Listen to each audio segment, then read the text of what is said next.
teach you how to think correctly. The largest gap between successful and unsuccessful people in life is the thinking gap. I'm not talking about being smart. I'm not talking about an IQ. I'm talking about how you think, how I think. Successful people think differently than unsuccessful people. Wise thinking leads to right living. Stupid thinking leads to wrong living. If you want to have a fulfilled life, you have to fill your mind correctly.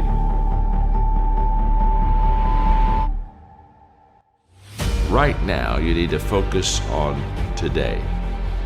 And what I realized so many leaders don't understand is that truly today matters.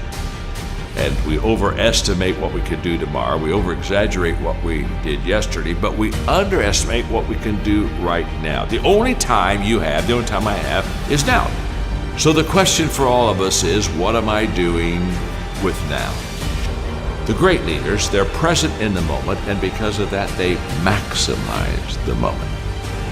So if you're tempted to take that faraway glance, well, glance. But get right back to the present moment. Because today, you're preparing to make tomorrow a success.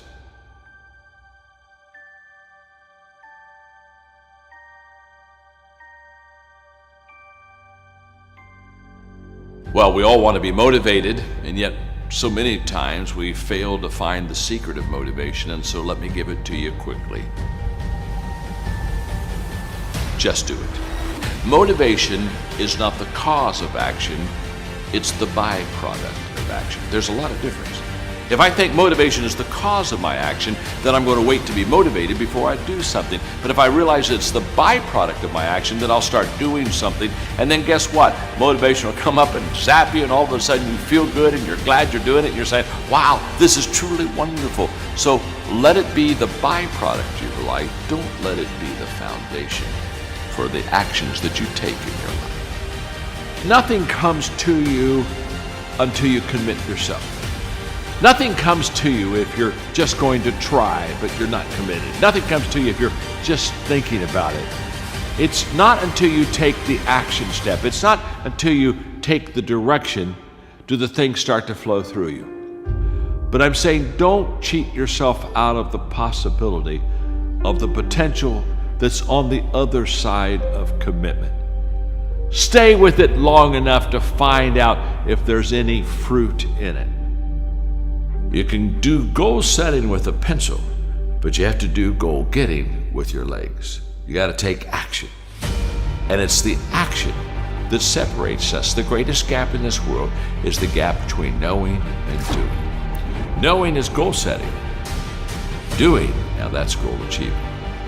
People that are knowledgeable about habits say that it takes 30 days for a habit to become a habit. Now, habits can be good and habits can be bad. And so over a period of time, you can either be developing habits that are going to help you, or you can be developing habits that are going to hurt you. People that grow develop habits that help them. The great value of a good habit is you don't have to think about it. That's why it's a habit. In other words, once you begin to, over days and times and periods, begin to practice something that is good, after a while, it becomes automatic to you. It becomes who you are. In fact, I always tell people, practice a good habit long enough to make it yours. And once it's yours, now it's automatic. Every day, you'll do what you should do. Often I have the expression that everything worthwhile is uphill. That's a fact.